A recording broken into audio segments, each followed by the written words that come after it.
여러분, 혹시 밤늦게 혼자 계실 때 갑자기 가슴이 두근거리거나 답답해진 적이 있으신가요? 그 순간 설마 나에게 심장마비 같은 일이 생기겠어? 나는 매일 운동도 하고 건강한데. 라는 생각이 드시면서 동시에 무섭기도 하셨을 겁니다. 오늘은 그런 두려움을 가지고 계신 모든 분들을 위해 특별한 이야기를 준비했습니다. 안녕하세요. 저는 여러분의 잘생긴 박준수 교수입니다. 그동안 정말 많은 일들을 겪으면서 깨달은 한 가지 중요한 사실이 있습니다. 바로 위기의 순간에는 운이 아니라 준비가 생명을 결정한다는 것입니다. 얼마 전 제가 근무하던 응급실에 80살이 넘은 할아버지 한 분이 오셨습니다. 구급차에서 내리시는 모습을 보니 의식도 또렷하시고 말씀도 정정하셨습니다. 그런데 놀라운 사실은 이 할아버지가 2시간 전 혼자 계시던 집에서 심장마비를 겪으셨다는 것이었습니다. 구급대원이 저에게 이렇게 말했습니다. 선생님, 이 환자분 정말 대단하세요. 혼자 계셨는데도 모든 걸 완벽하게 처리하시더라고요. 처음 봤습니다. 이렇게 차분하게 대처하신 분은요. 그 할아버지는 어떻게 그런 놀라운 일을 해내셨을까요? 특별한 능력이 있으셨을까요? 아닙니다. 다만 평소에 올바른 지식을 갖고 계셨고 미리 준비를 해두셨던 것뿐입니다. 하지만 모든 분들이 그렇게 준비되어 있지는 않습니다. 지난달에는 정반대의 경우도 있었습니다. 70대 중반의 할머니 한 분이 계셨는데 오전부터 가슴이 답답하다고 느끼셨지만 체한 것 같다며 소화제를 드셨습니다. 점심때가 되어서도 증상이 계속되자 이번에는 감기 기운인가 보다라고 생각하시며 감기약을 드셨습니다. 결국 저녁이 되어서야 딸이 발견하고 병원에 오셨지만 이미 8시간이나 지난 뒤였습니다. 만약 처음 증상을 느꼈을 때 올바른 판단을 하셨다면 어떻게 되었을까요? 여러분, 이 두 분의 차이가 무엇인지 아시겠습니까? 바로 알고 있느냐, 모르고 있느냐의 차이입니다. 그런데 더 중요한 것은 이런 지식이 특별한 사람들만을 위한 것이 아니라는 점입니다. 누구나 배울 수 있고 누구나 준비할 수 있습니다. 많은 분들이 나는 아직 건강하니까 괜찮다고 생각하십니다. 하지만 심장 문제는 나이나 평소 건강 상태와 상관없이 누구에게나 찾아올 수 있습니다. 특히 요즘처럼 스트레스가 많은 시대에는 더욱 그렇습니다. 그렇다고 해서 무작정 불안해하실 필요는 없습니다. 오히려 정확한 정보와 올바른 준비만 있다면 충분히 대처할 수 있습니다. 실제로 응급 상황에서 올바른 초기 대응을 한 경우와 그렇지 않은 경우의 결과는 하늘과 땅 차이입니다. 오늘 여러분께 말씀드릴 내용은 복잡한 의학 이론이 아닙니다.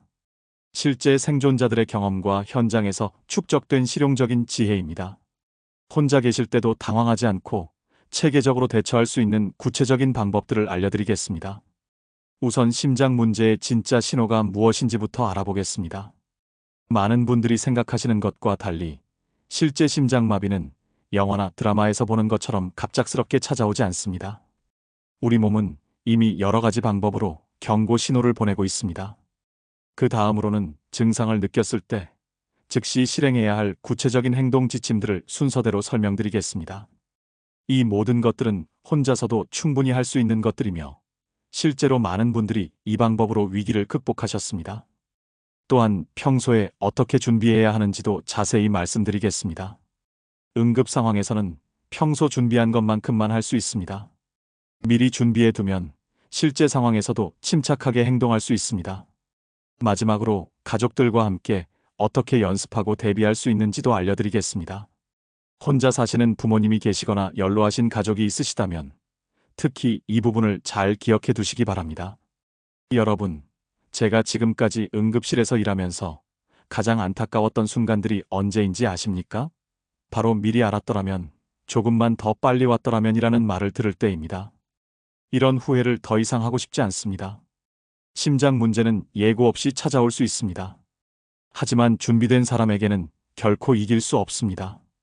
여러분도 오늘 이 시간을 통해 그런 준비된 사람이 되실 수 있습니다. 지금부터 들려드릴 이야기에 집중해 주세요. 오늘 배우신 내용이 언젠가 여러분이나 여러분의 소중한 사람들을 구할 수 있습니다. 그리고 주변에 혼자 사시는 분들께도 꼭 전해주세요. 자, 그럼 이제 심장 문제의 진짜 신호들부터 하나씩 살펴보겠습니다. 여러분, 심장마비라고 하면 어떤 모습이 떠오르시나요? 아마 대부분 가슴을 꽉 움켜쥐고 하면서 쓰러지는 장면을 생각하실 겁니다. 하지만 실제로는 전혀 다릅니다. 진짜 심장마비는 훨씬 더 조용하고 교묘하게 찾아옵니다. 지난주에 응급실로 오신 70대 후반 할머니 한 분의 이야기를 들려드리겠습니다. 이 할머니는 평소처럼 아침에 일어나서 라디오를 들으며 설거지를 하고 계셨습니다. 그런데 갑자기 뭔가 이상했다고 하시더라고요. 선생님, 그때 느낌이 참 묘했어요. 가슴이 답답한 것도 아니고 아픈 것도 아닌데 뭔가 무거운 느낌이 들었거든요. 마치 누군가 가슴 위에 두꺼운 이불을 올려놓은 것 같았어요. 이 할머니의 표현이 정말 정확합니다. 심장마비의 첫 번째 신호는 바로 이런 무거운 느낌입니다.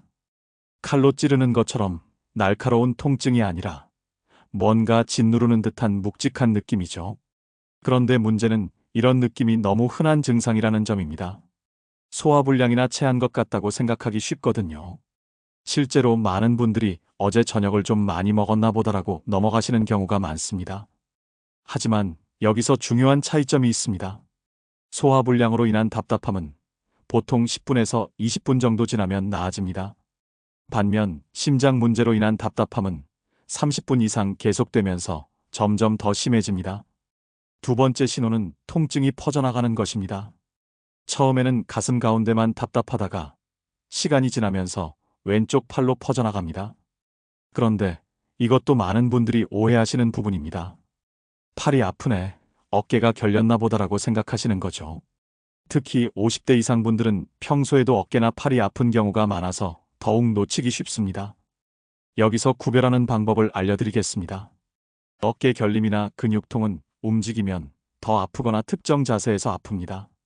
하지만 심장 문제로 인한 팔 아픔은 가만히 있어도 계속되고 마사지를 해도 나아지지 않습니다. 세 번째 신호는 의외의 곳에서 나타납니다. 바로 턱과 목 부분입니다. 많은 분들이 모르시는 부분인데 심장 문제는 종종 턱 아래쪽이나 목 부분에 통증을 일으킵니다.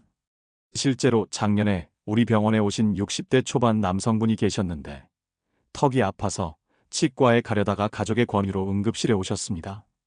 검사 결과 심장마비였습니다.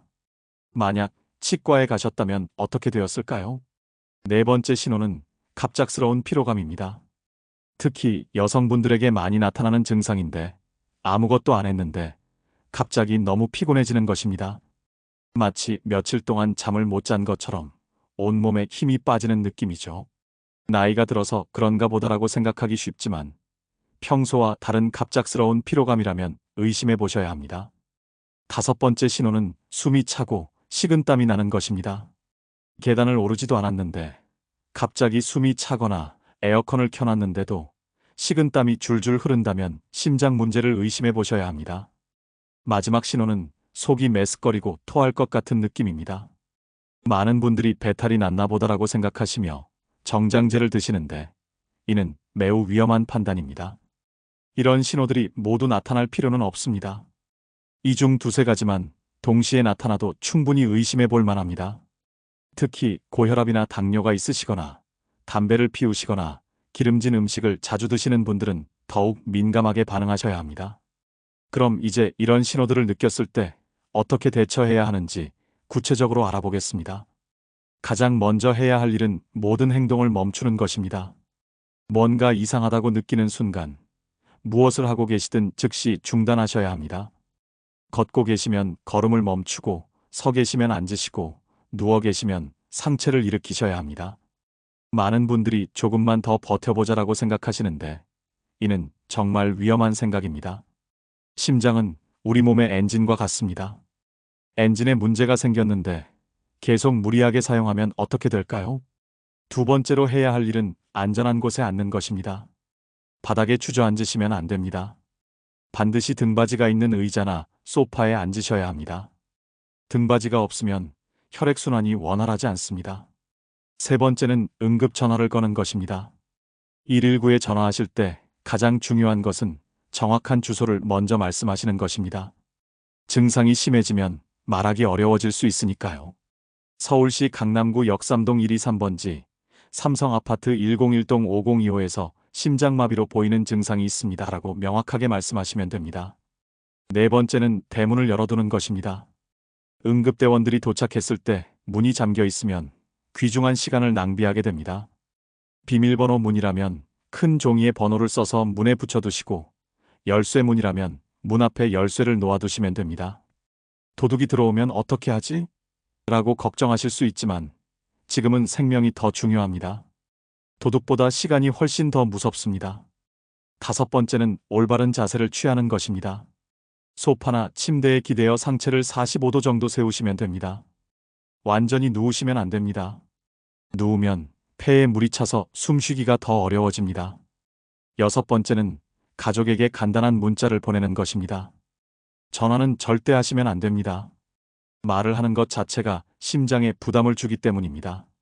심장마비 증상으로 119 신고함, 걱정하지 말고 병원으로 와주세요라고 간단하게 보내시면 됩니다. 마지막으로 올바른 호흡을 하는 것입니다.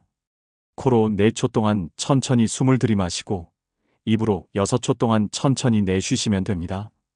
이때 가슴이 아니라 배로 숨을 쉬시는 것이 중요합니다. 이 모든 과정을 차근차근 실행하면서 응급차가 올 때까지 기다리시면 됩니다. 가장 중요한 것은 당황하지 않는 것입니다. 여러분이 지금까지 한 것만으로도 이미 최선의 대처를 하신 것입니다. 자, 여러분. 지금까지 응급 상황에서의 대처법을 말씀드렸습니다. 하지만 더 중요한 것은 평소에 어떻게 준비하느냐입니다. 아무리 좋은 지식도 실제 상황에서 써먹을 수 없다면 무용지물이거든요. 평소 준비의 첫 번째는 집안 곳곳에 응급 정보를 적어두는 것입니다. 냉장고 문, 거실 테이블, 침실 옆 등에 큰 글씨로 심장마비 대처법이라고 써두세요. 그리고 아래에 간단하게 앉기 -119 신고, 문 열기 -45도 기대기 문자 보내기 천천히 숨쉬기라고 적어두시면 됩니다. 실제로 응급 상황에서는 머릿속이 하얗게 되는 경우가 많습니다. 평소에 외워둔 것도 갑자기 생각이 안 나죠. 그럴 때 눈에 보이는 곳에 적혀있는 메모지 하나가 생명을 구할 수 있습니다. 두 번째는 휴대폰 응급 기능을 설정해 두는 것입니다. 요즘 스마트폰에는 모두 응급 기능이 있습니다. 전원 버튼을 5번 연속 누르거나 전원 버튼과 음량 버튼을 동시에 길게 누르면 자동으로 응급 신고가 됩니다. 이 기능을 설정해 두면 응급 상황에서 번호를 누를 필요도 없고 말을 하기 어려운 상황에서도 신고가 가능합니다. 젊은 가족분들에게 부탁해서 꼭 설정해 두시기 바랍니다.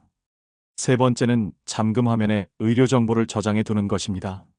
혈액형, 복용 중인 약, 알레르기, 응급 연락처 등을 미리 저장해 두면 의료진이 즉시 확인할 수 있습니다. 이런 정보 하나가 치료 시간을 크게 단축시킬 수 있습니다. 네 번째는 응급약품을 준비해 두는 것입니다. 아스피린 한 통 정도는 집에 항상 비치해 두시는 것이 좋습니다. 다만 아스피린 알레르기가 있으시거나 위장질환이 있으신 분들은 의사와 상의하시기 바랍니다. 그리고 무엇보다 중요한 것은 연습입니다. 한 달에 한 번씩은 실제로 연습해 보시기 바랍니다. 지금 심장마비 증상이 시작됐다고 가정하고 앉기부터 문자 보내기까지 실제로 해보시는 거죠. 처음에는 시간이 많이 걸리고 어색할 수 있습니다. 하지만 몇 번 연습하시면 자연스럽게 몸이 기억하게 됩니다. 실제 상황에서는 연습한 것만큼만 할 수 있다는 걸 명심하세요. 또한 가족들과 함께 이런 상황을 대비해 두는 것도 중요합니다. 특히 혼자 사시는 부모님이 계시다면 정기적으로 안부를 확인하시고 이런 응급 상황에 대해 미리 이야기해 두시기 바랍니다. 엄마, 혹시 가슴이 답답하거나 이상한 느낌이 들면 바로 연락하세요라고 말씀드리는 것만으로도 큰 도움이 됩니다. 많은 어르신들이 괜찮다라고 하시면서 참는 경우가 많거든요. 예방도 빼놓을 수 없습니다. 정기적인 건강검진을 통해 고혈압이나 당뇨, 콜레스테롤 수치를 관리하시는 것이 가장 좋은 예방법입니다. 이미 복용 중인 약이 있으시다면 절대 임의로 중단하지 마세요. 금연과 금주도 중요합니다. 담배와 술은 심장 건강에 가장 해로운 것들입니다. 하루아침에 끊기는 어렵겠지만 조금씩이라도 줄여나가시는 것이 좋습니다. 적당한 운동도 도움이 됩니다. 격렬한 운동은 오히려 해로울 수 있으니 산책이나 가벼운 체조 정도면 충분합니다. 매일 30분씩 걷기만 해도 심장 건강에 큰 도움이 됩니다. 식단 관리도 중요합니다. 짠 음식과 기름진 음식은 가능한 한 줄이시고 야채와 과일을 많이 드시는 것이 좋습니다. 특히 나트륨 섭취를 줄이는 것이 혈압 관리에 도움이 됩니다. 스트레스 관리도 빼놓을 수 없습니다. 만성적인 스트레스는 심장 건강에 매우 해롭습니다.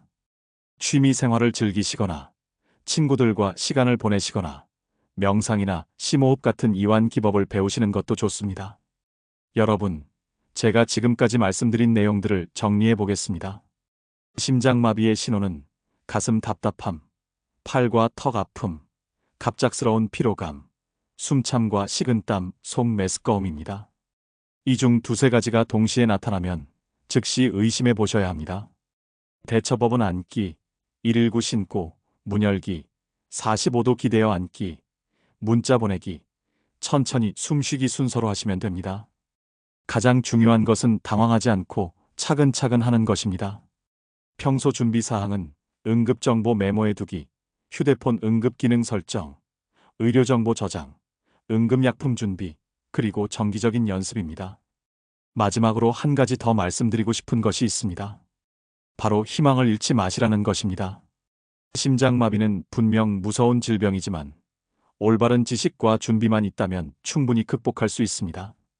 실제로 제가 만난 많은 생존자분들은 모두 한 가지 공통점이 있었습니다. 바로 포기하지 않았다는 것입니다. 끝까지 의식을 놓지 않고 최선을 다했다는 것입니다. 여러분도 그런 사람이 되실 수 있습니다. 아니, 이미 오늘 이 내용을 들으신 것만으로도 준비된 사람이 되신 것입니다. 이제 실천만 하시면 됩니다. 오늘 집에 가시면 가장 먼저 냉장고에 응급 대처법을 적어 붙이세요. 그리고 휴대폰 응급 기능도 설정하시고 아스피린도 하나 사두세요. 이 작은 준비들이 언젠가 여러분의 생명을 구할 수 있습니다. 그리고 이 소중한 정보를 혼자만 아시지 마시고 주변 분들에게도 꼭 알려주세요. 특히 혼자 사시는 부모님이나 연로하신 가족분들께 꼭 전해주시기 바랍니다. 여러분 한 분 한 분이 이 지식을 실천하고 전파하신다면 더 많은 생명을 구할 수 있을 것입니다. 그것이 바로 제가 이 이야기를 들려드린 이유입니다. 만약 오늘 내용이 도움이 되셨다면 구독 버튼을 눌러주세요. 그리고 좋아요도 꼭 눌러주시고요. 여러분의 작은 클릭 하나가 더 많은 분들에게 이 생명의 지식을 전할 수 있게 도와줍니다. 그리고 댓글로 나도 준비하겠습니다라고 남겨주세요. 이것은 단순한 댓글이 아니라 여러분 자신과의 약속입니다. 오늘 들은 내용을 꼭 실천하겠다는 다짐의 표현이죠. 마지막으로 여러분 모두 건강하시고 행복한 나날 보내시기 바랍니다. 심장마비는 무서운 질병이지만 준비된 여러분에게는 결코 이길 수 없습니다. 오늘부터 여러분은 더 이상 혼자가 아닙니다. 든든한 지식과 준비가 함께 있으니까요. 감사합니다.